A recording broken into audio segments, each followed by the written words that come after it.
Use your remaining years to reflect on your failures as president and head of state. Tinubu's government replies Obasanjo. Hey, my people. These political and verbal tantrums between Obasanjo, the former president and head of state, and Tinubu is getting more intense. Now, a lot of people may think that this whole thing started because Tinubu is now the president and Peter Obi, whom everyone knew that Obasanjo really supported, wasn't declared the winner.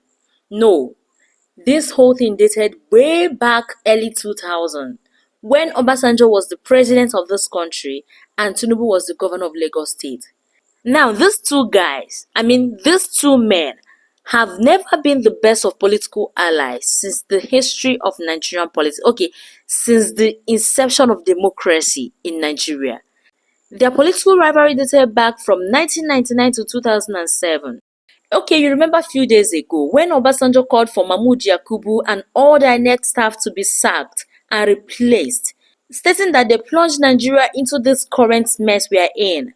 Now, in a statement released by Bayo Nanuga on Monday, being 18th of November 2024, he said, and I quote, "It will be better and more advisable for former President Obasanjo to temper his self-righteousness in his public discussions regarding our nation's temporary difficulties." Unquote. In fact, he literally told him to use his remaining years to reflect on the failures of his government and the scandals which rocked his administration. Obasanjo had in his statement lamented that Nigeria's current economic situation was very bad, and the situation was made worse by the Baba Go Slow and Emilokan, referring to Buhari's government and the government of Bola Tinubu respectively, and his unwillingness to take responsibility. Obasanjo had made this statement in his keynote address at the Chinua Achebe Leadership Forum held on Saturday, 16th of November 2024, at Yale University in New Haven, Connecticut, USA. In his speech titled "Leadership Failure and State Capture in Nigeria," he expressed serious concern over the country's dire situation, noting that, as the world can see and understand, Nigeria's situation is bad. Now, reacting to this statement and his speech in general, Tinubu's government posted a long epistle berating Obasanjo and his administration, both as president and head of state. Tinubu's government said, and I quote, "In a recent display of characteristic self-importance, former President Olusegun Obasanjo once again took to the public stage to bestow his unsolicited wisdom on leadership and governance in Nigeria. From his lofty perch, he blamed those who served after his tenure for the nation's myriad challenges. Unfortunately, the former leader's habit of casting aspersions on every subsequent administration has devolved into a recurring pastime, overshadowing the expectations of an elder statesman to join a constructive dialogue on attaining national progress." In letters critique of the administration of President Muhammadu Buhari, whom he pejoratively called Baba Go Slow, and President Bola Tinubu, who he tagged Emilokan, Chief Obasanjo used the platform provided by Chinua Achebe Leadership Forum at Yale University to unfurl his latest treatise on leadership and public morality. He also used the forum to write off Nigeria as a failing country. The irony of Chief Obasanjo using the platform that celebrates Achebe to sermonize on ideals of good governance, statecraft, economic management and corruption should be apparent to discerning minds. When he was alive, Chinua Achebe was a universally acclaimed moral, cultural, and literary icon with a scant regard for Obasanjo.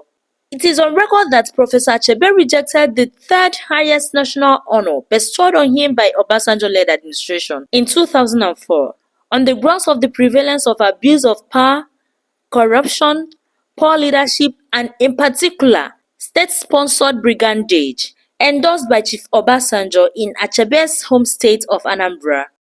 In Anambra, the former president actively supported the abduction of a sitting governor, Dr. Chris Ngige, by non-state actors led by Chris Uba, a younger brother of Obasanjo's senior aide. Unquote. Well, like I said in the beginning of this video, Tinubu's media aide wrote an epistle and I have chosen to stop here, even though that wasn't where they stopped. They really went all out in writing a lot of damning things about Obasanjo and his administration. But do you know what? Many Nigerians reacted to Bayo Onanuga's post about former President Obasanjo, telling him to tell Tinubu to take Nigeria back to the time of Obasanjo and Goodluck Jonathan. They went on to remind Bayo Onanuga that some of the good things that Nigerians are still benefiting from till date were all made possible under the administration of Obasanjo, Yar'Adua and Goodluck Jonathan. That Nigerians still have little power supply is because of how much Obasanjo invested in power sector in early 2000s. However, I see this whole attack and response from Tinubu's presidency as very unnecessary.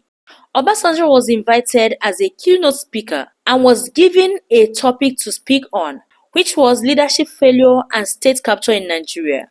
The people that invited Obasanjo were very big on topic, and they know Obasanjo was the former president and head of state, which was why they gave him that topic.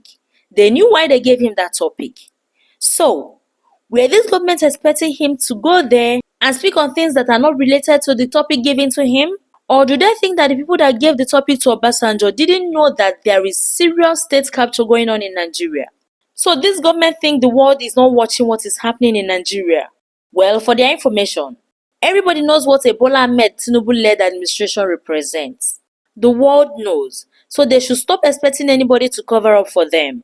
It's up to them to fix the mess they collectively put us into and put Nigeria on a positive map. Otherwise, with the way they are going and the level of corruption going on in the country, nobody will say anything good about this country, except them that brought this evil upon us. Also, why are these guys always angry at criticisms? Are they expecting everyone to sing their praises without any form of opposition? Don't they know that opposition is part of governance and they should make judicious use of opposition's critics? Well, I'm sure they know because this current administration played the highest opposition ever in this country. They forgot that the measure you give is also the measure you receive. This is 1 year plus. They still have like 2 years plus to go, and they're crying at constructive opposition like this. They better chill because the journey is still a bit far. So my people, let's have your opinion in the comment section below over this whole coded political war between Obasanjo and Tinubu. Are the tantrums they are throwing at each other worth it? Let's have a conversation. Hello, you're watching Daily Events News, your favorite platform for amazing events happening across Nigeria. If you have watched up to this moment, thank you so much and kindly give us a thumb up. If you're a returning subscriber, thank you so much for coming back. We really appreciate. And if you're seeing this handle for the first time, please kindly click on the subscribe button and turn on your notification button for more interesting updates. Also follow us across social media at Daily Events News. See you all in our next video and thanks for watching.